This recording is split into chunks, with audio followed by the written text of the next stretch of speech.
Welcome, everybody. This is the Rotary E-Club of Silicon Valley. Every week, we bring the stories of people who are making the world a better place, locally, globally, and digitally. We think that's a cool way to be thinking about your own possibilities.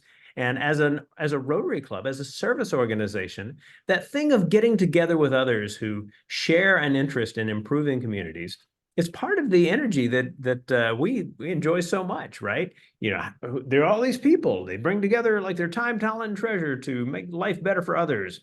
That's a good way to spend time. If you're interested in that kind of thing, you can learn more about Rotary specifically at rotary.org or our club at rotary.cool. I love that you can do that. Now, as we think about this, first of all, I'm about to hand it over to our speakers. We've got a fantastic interview and presentation coming up. And in getting to know them, they will tell you a little bit about themselves. But if you are curious to know more, then on the webpage where you find our program and recording, or our YouTube channel, there you go, or on our podcast page, you'll find the full bios, and you are welcome to read those as well. We would encourage you to do so. You'll find links to their background and the Dateability app and this kind of thing. So we're excited. We're excited to hear about this very interesting approach to making the world a better place. And Alexa and Jacqueline, it is such a pleasure for you to it is such a pleasure for us to have you join us as part of the Rotary Club of Silicon Valley this week. I hand the mic over to you. Welcome.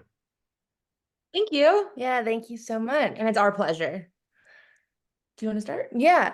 So I am Jacqueline, and this is my older sister, Alexa, and we are the founders of Dateability, which is the only dating app for disabled and chronically ill people. So this story of how we came up with Dateability starts in around 2009 when I was 14 years old. I developed various chronic illnesses after a seemingly healthy childhood. And we grew up in a really small town called Telluride, Colorado. And I lived a very sheltered life. So I wasn't experiencing so much ableism in my social life. Definitely some remarks from teachers and from people who didn't know me well, but I had a very typical high school experience with dating. Then I went off to college, and of course, you're in another bubble, and that was fine. And then once I graduated college, I moved to Denver with Alexa, and I signed up for the mainstream dating apps. And part of my chronic illnesses and disabilities is extreme joint pain, fatigue, lots of digestive issues, really symptoms from my head to my toes.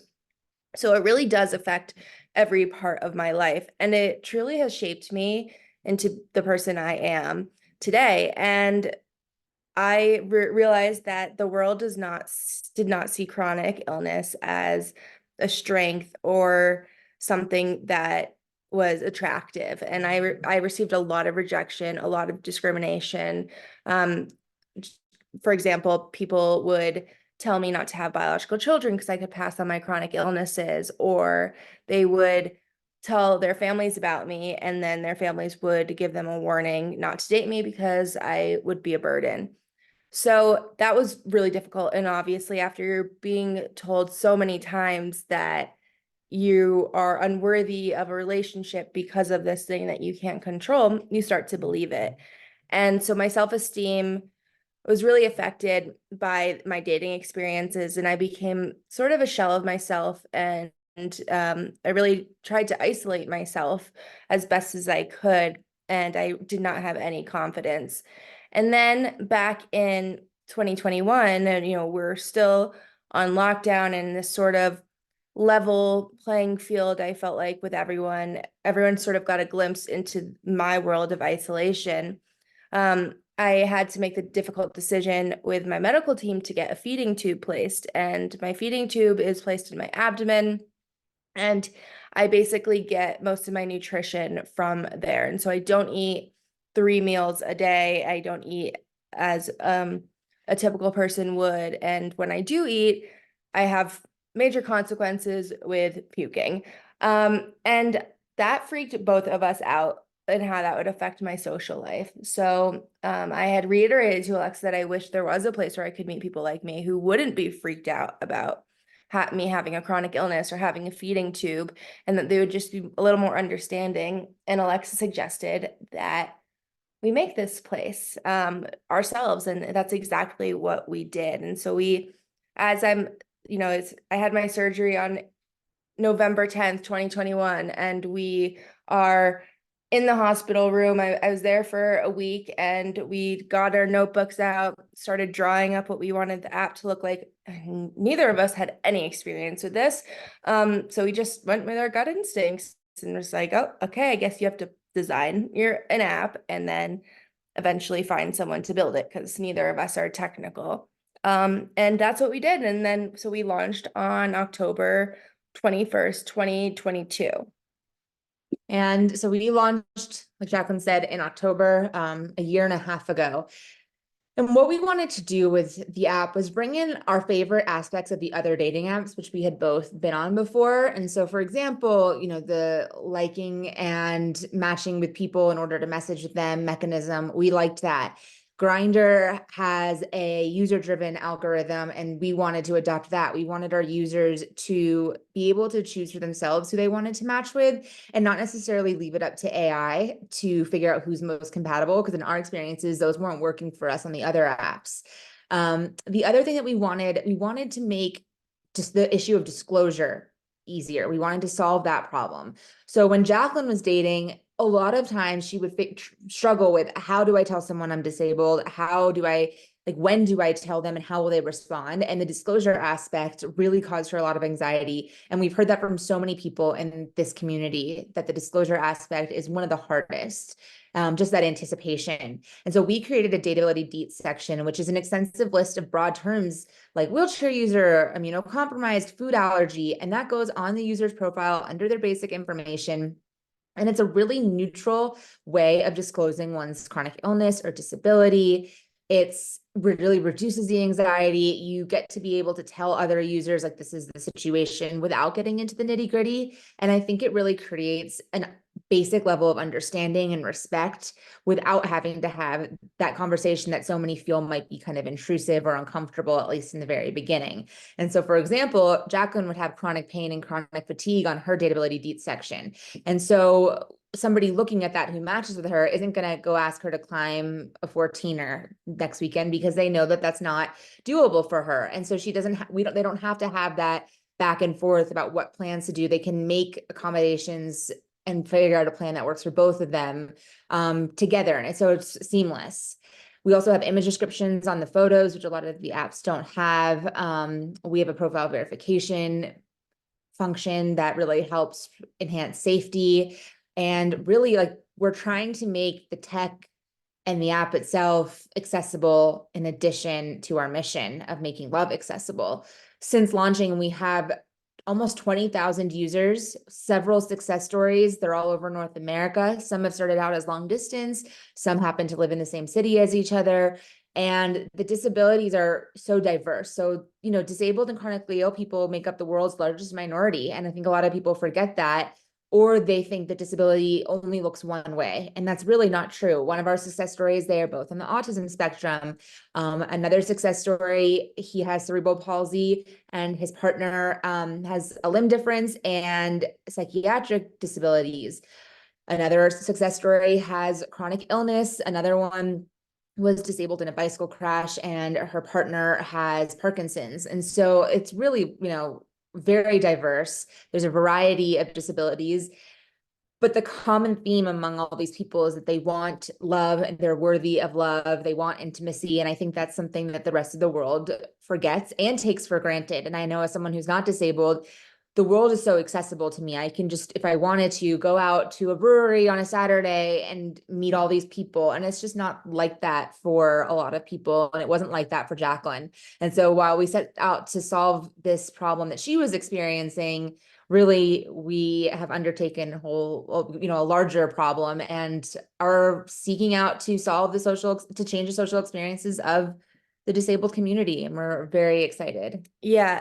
And we really do see ourselves changing the world for good. And because so many people undervalue connection, and they don't realize just how many aspects of life loneliness can affect. And we see this loneliness epidemic, just it's so prevalent, and we really want this community who has been ignored and overlooked for so long to feel like that there is this place where they belong. I think there's this lack of culture among the disability community, and there's a lot of culture within other marginalized communities like the queer community or the Black community, and I think it can be difficult for the disability community to come together, one, because it is so diverse, but two, the world just was not made with us in mind. And so there are these accessibility issues, where, yeah, I mean, like the spaces like literally are inaccessible. They can't go in, or they feel like they don't belong and it's not inclusive. And like Alexa said, we do have several success stories, and like those ages range from their 60s to early 20s. And so that's really great. We've seen this large influx of older people, and which shocked us, because someone once told us, you either age into disability or you die young. And that really was profound. And unfortunately, we learned that ableism does not stop when you reach a certain age. We've heard from a lot of users who are in that age group that people are still judgmental, and they still will discriminate against you. And so we're really pleased that we have offered this platform for people to connect, and that it's truly working, and that the proof is in the pudding.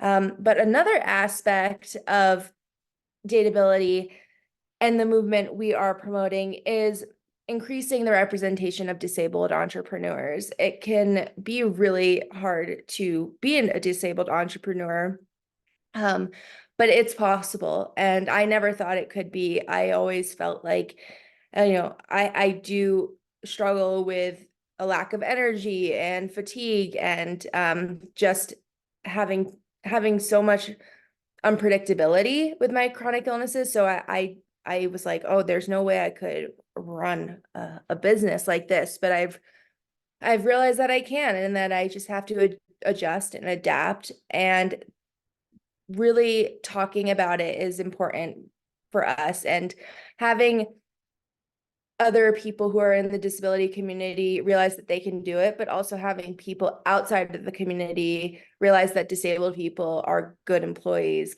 can do it, because the workforce is just not accommodating to disabled people. And there are a lot of wrong assumptions about our capabilities and our work ethics. And, just because someone's work schedule doesn't look like another person's doesn't mean they are not as productive or a good employee. So that has been a really important part that we want to publicize and talk about, because that's something that we didn't really go into this thinking, oh, we want to be a spokesperson for disabled entrepreneurship, but it's been a really nice new perspective for me and for people. And I think it's important to fill that gap that is, largely empty among disabled entrepreneurs, because disabled entrepreneurs and founders are 400 times less likely to receive venture capital funding. And I think women founders received, I think it was 2.5% of all the venture capital funding last year. So if you combine female and disabled founders together into one, there's like no venture capital funding for us. And I really thought going into it naively so that we would be the exception, because we are the only players in this space. But we found out that we're not. It's really hard to get funding. A lot to say, talking about disability and intimacy, it's either, somebody can't relate, which is short-sighted, because it's the only minority that you can join at any point of your life for any reason, or it makes people feel uncomfortable, because a lot of times disabled people are infantilized, or they just a lot of things are focused on getting necessary services like medical services, employment, quality of life. But people, like Jacqueline said, forget that connection is quality of life, and connection and loneliness can affect your mental health, your physical health. They say that people who are lonely tend to develop more heart disease. It can affect your work product and how efficient you are at work. And so it really does affect everything. And I think the rest of the world overlooks that. And we are just here to bring a lot of awareness to a lot of different things while keeping our focus. We're trying to keep our focus that we are here to make love accessible. And then, the side projects are having to do with disabled entrepreneurship and calling on, the lack of marriage equality among disabled people. And they all really do tie back into each other. And we are just really happy and flattered that we are the ones spearheading this. Yeah. So thank you guys so much. And we are here to answer any and all questions. Excellent. All right. Well, thank you so much for the presentation. I've got like a nice long list of questions. Several have come through in the chat as well. So we're in good shape there. I do want to introduce the group that we've got. So when I call your name, please wave at the camera. We're all members this time around.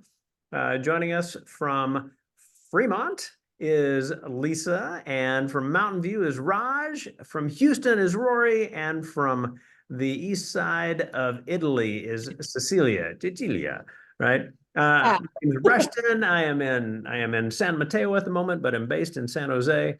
And we love that our particular format as a club gives us the chance to connect with people all over the world. So, Jacqueline and Alexa, I am so intrigued at many of the business aspects of what you do, right? So in talking about the challenge of getting venture capital, you're also essentially pointing out that you have found an opportunity and a niche, right? And have 20,000 users. So I would think that somebody in the VC world at some point would say, that's a heck of an opportunity. But talk to us a little bit about what it means to go from starting something to 20,000 users. That's a heck of a jump. And give us a little bit about the demographics. Are we talking about like mostly North America? Just talk a little bit about that. Yeah, so we are available in North America, and hopefully we'll expand globally soon, but that does come with a price. So we're building a strong market presence in North America, but I would say I attribute all of our growth to the press and the work that we're doing in getting the word out. Neither of us are in PR, but now we are. And it's been a real learning experience. And a comment that we get all the time is who is your PR firm? And I always have to say, oh, it's just me. But I've truly just cold emailed all of the journalists that have reported on us, and that has been a successful method for securing press from Washington Post, NPR, Forbes, Fast Company, really all of the big players we've been in, and that has been amazing. But we also want to get into like the mainstream media and become a household name. So of course you have to read Forbes to see that article, and not everyone does. And so we want to have that brand recognition of like, oh, you see a billboard and you're like, I recognize that name. Or it's just you pass us on a subway and then you tell someone. And so we want to make even our press more accessible and just have a great audience. And do you want to talk about the demographics? I can let you talk about the demographics and then I can add. Yeah. So we shockingly, we are split very 50-50 for male and female, which is incredible because most of the dating apps are majority men. And so that's been a fun surprise. And then we also have 48% of our community identifies as queer. And that is an astounding number, but there is such a large intersectionality between disabled people and the queer community. So it's not shocking, but it's really beautiful to see how diverse and how inclusive we are, and that people do feel like Dateability is a safe space no matter who they are and how they identify or who they love. And, we're happy that we have 20,000 users in just a year and a half with zero marketing budget. We don't have money for traditional marketing. Like Jacqueline said, we want to have subway ads, bus ads, billboards, and really become this household name. But for now, it's boots on the ground, participating in awesome things like this and with the Rotary Club, and really, make sure that we are shouting from, well, I'll say mountains because we're in Colorado, shouting from the mountain that Dateability is here and we exist, and hope that that spreads the word until we do get some of that traditional funding in to put towards marketing. All right. Well, let's talk about kind of the development for a moment. The deets that you talk about, these are details, right? So the details of one's difference, having that be in a setting where it's not something you have to bring up, creates I think a special opportunity for the user to feel like it's just easier to use the app, right? I'm curious about what a couple of things. One is, what is it that you've experienced in terms of like user testing, so the product testing, right? So in trying to get the different pieces out there, you're thinking about the strengths and weaknesses of other apps that are out there, and how you think about what it is that's going to appeal to this growing group of people that are using it. I'm also curious, like what is the financial barrier for them? I assume there's a cost to use the app, and if so, like what is that cost? What's the revenue model look like? There is no cost right now, and that was really important to us to start out free, to gain the trust of this community. There are a lot of times where I think this community is skeptical, things have been promised to them and then they haven't been delivered. I also think adding to the trust is that the fact that it is run by somebody who is part of the community, but we started out free. Also, we had a hard time wrapping our heads around charging for a social networking app when there's small number of users on there. We know that it's going to start out with zero users on day one, and then it'll grow. But until that time, we thought it would be better if it was free. Eventually, we will charge, and we're in the process of building a subscription model. So there will always be a free version. We want to be economically accessible as well. And so there will always be a free version, and then there will be a paid version with added features and benefits. And a lot of those features actually come from our users. They will email us and say, it'd be great if you could have this. And we make a list and say, that would be great to have that, and we can charge for it, because that is something that typically the other apps would charge for as well, or these types of features that they're requesting.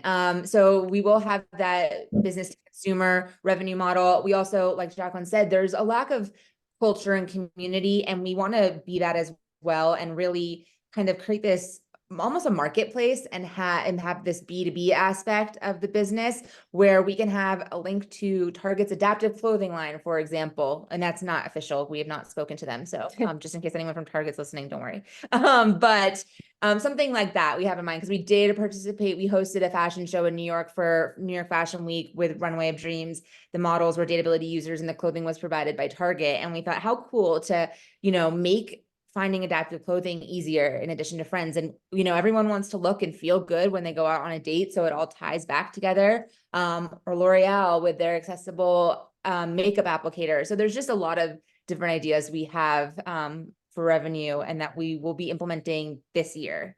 Yeah, when building the app, we really did not take any like surveys or anything. We didn't even tell anyone until we were 2 weeks out from launching. We wanted to keep it really tight-lipped, just in case there was a big player in the game who was like, oh, I can bust this out, and what a great idea. So it was very secretive, and we did a lot of research on what we like on other just apps in general, and then other dating apps. And then, like Alexa mentioned, a lot of our new features come from our users themselves. And so we are customer service. So we see every email that comes in, and we respond to every single one that comes in. And we're always taking that feedback seriously. Some of it's great, some of it's not so great. But yeah, it's important to us that we build an app that people actually want to use.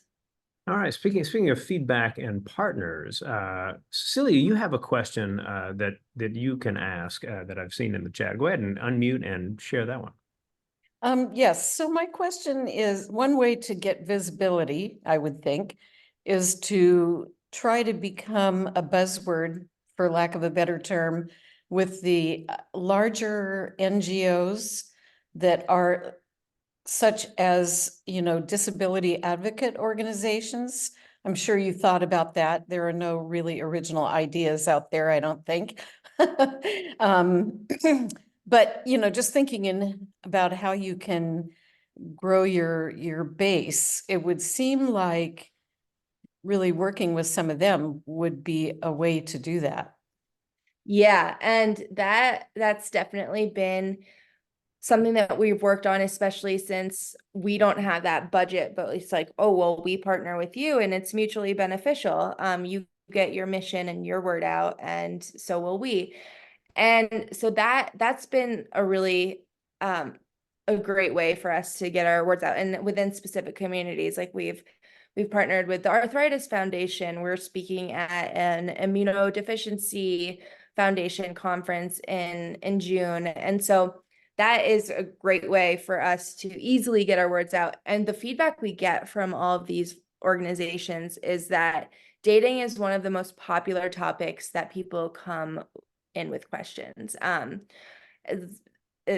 Everyone craves that connection, and whether it is friendship or romantic, people want a companion. And so whenever someone learns about us, they're like, oh, thank God we finally have an answer for these people, instead of saying like, oh, be yourself. Like, they can give them concrete advice and say, well, sign up for Dateability. And it's interesting because, there's so many, because the disability community is so diverse, there's so many organizations. And that's something, that no, we don't want to change. We want those, but we really do want to become like this household name and as this go-to app, because right now everything is so segregated and sequestered from each other, and people with cerebral palsy, they know their organization, but then somebody with arthritis only knows people in their organization. And I think that there's value in diversity and getting to know one another and connecting with each other. We don't want to silo each disability like by their diagnoses. And so there are a number of them, and we are definitely trying to make our way through the list. Yeah. And that seems like it's useful not merely for the goals of the app, but also for the business model, right? That you're again finding like a really promising niche there.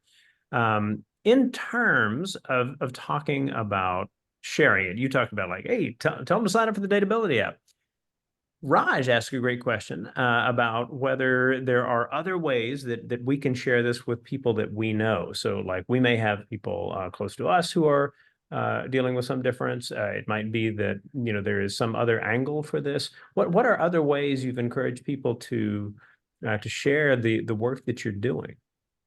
Yeah, I think that most people know someone with a chronic illness or a disability.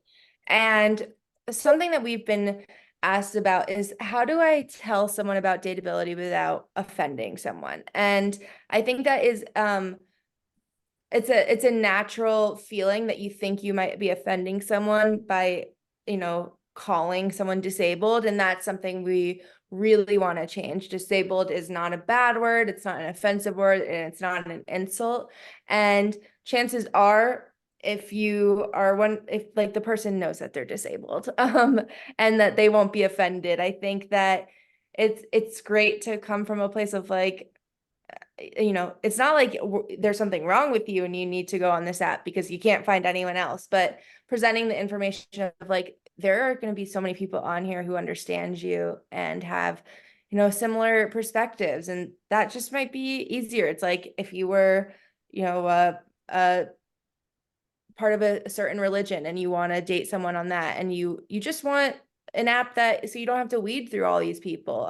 It's just easier. And that's what we want people to realize. And yeah, it's just spreading the word, whether it is from customers or potential people who maybe want to angel invest. That's always appreciated. And I will say what Jacqueline was saying, like, how do I tell somebody they should join Dateability? There are some people We know some people who might be like suspected neurodivergent, but haven't received a formal diagnosis. And so their loved one really does struggle with, how do I suggest they go on Dateability? And I think at the very least, Dateability is a much more understanding, kind place. Now, no, not everyone who is disabled or chronically ill is kind, but I think overall, there it's more accommodating. The culture of the app is more accommodating. It's less oversaturated. I mean, I have been on Hinge and Bumble, and there's just so many options and so many people to weed through that, and the majority of them do not fit what I'm looking for. And I think what we've seen, and this is going to be my next point, is that we've seen through the pandemic an influx of users who are still masking. They might not be disabled, they might not be chronically ill, but they still are wearing masks and taking COVID precautions. And they've started to join Dateability because you're more likely to find people who are willing to mask when they see you or take those precautions, because there's more of that understanding and desire for accommodation on there. And so I think at the very least you can say, listen, I know you've struggled on the other dating apps. People suck, but there's this app where I hear that people are more open and are, more understanding, and it's called Dateability. And I think you should check it out. Why not? 10% of our users are not disabled. So it isn't just for disabled people. 10% of them are not. So it's, you don't have to diagnose somebody when suggesting go on Dateability. You don't have to make, give them a name or a label. You can just say that there's this app. I think it might be better for you, and suggest that they join. And then when they meet their partner, they'll be really grateful. They'll forget everything else that they thought before. Well, I mean, it sounds like you brought compassion into a space that is going to be appealing to lots of people. I'm gonna, I think, wind the questions down by combining a couple of questions that we've got. One is just about the geographical distribution. So, and the follow-up with that is, are there surprises related to who is using the app and how they're using the app that you guys just did not anticipate? Like, it's like, oh, wow, that's fantastic that this is a part of it. We hadn't seen that coming, or whatever. And that may be geographical. It may be from some other perspective, but I'd be curious to know where you are with that. Yeah, we are pretty spread out across North America. Definitely see a lot of clusters on both of the coasts. And so we're trying to broaden our reach to Middle America. And those are also states that have a high percentage of disabled people. So I think that once we get into Middle America, it's really gonna our numbers are really going to shoot up.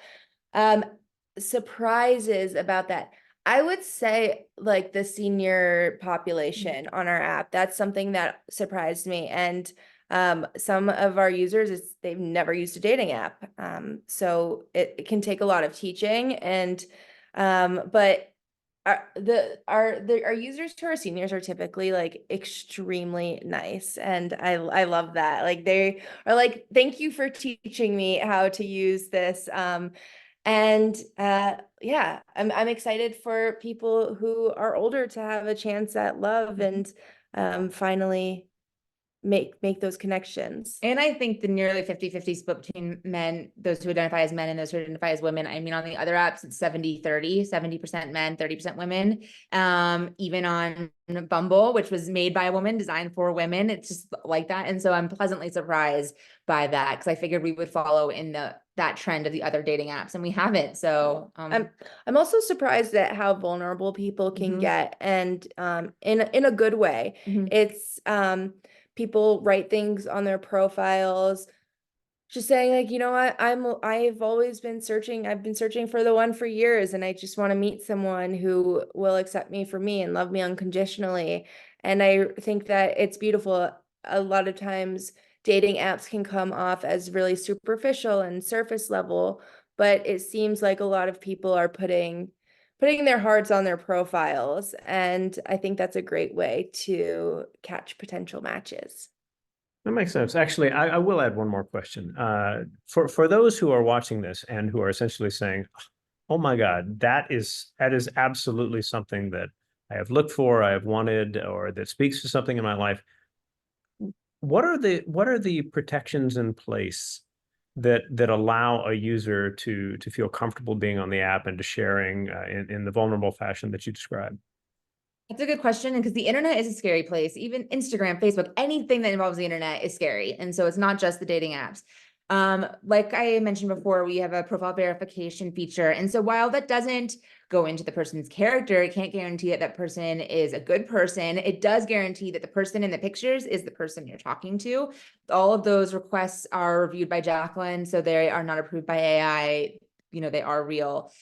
We have a report and block button on every profile, and you can list the reason, and those are reviewed daily. And so if you report somebody for harassment, we have pretty much a zero tolerance policy at Dateability, and they're off. We don't care about our numbers as much as we care about our users and their experience.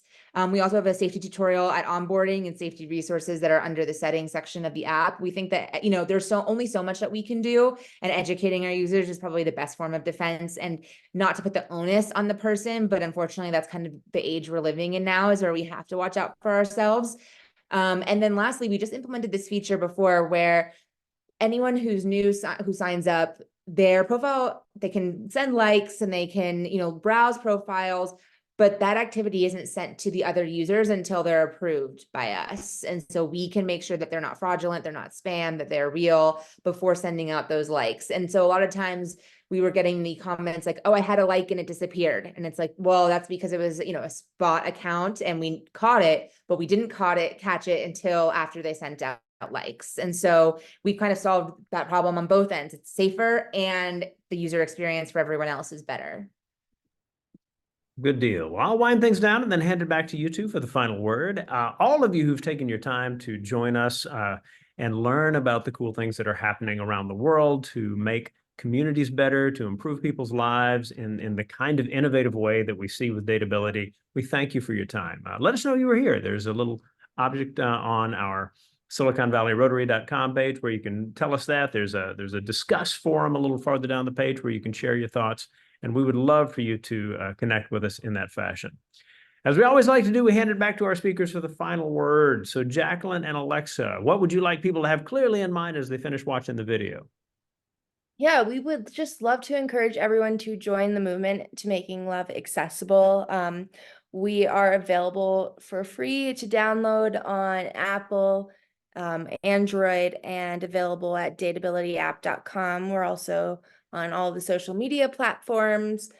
We are always here to answer any questions or to receive any feedback. And I just want to let the world know that we are committed to making Dateability the go-to platform for the world's largest minority. And we really thank you for this opportunity to present. Yes, thank you so much. Well, it's inspiring. Thank you both. And everyone else, we will see you next week.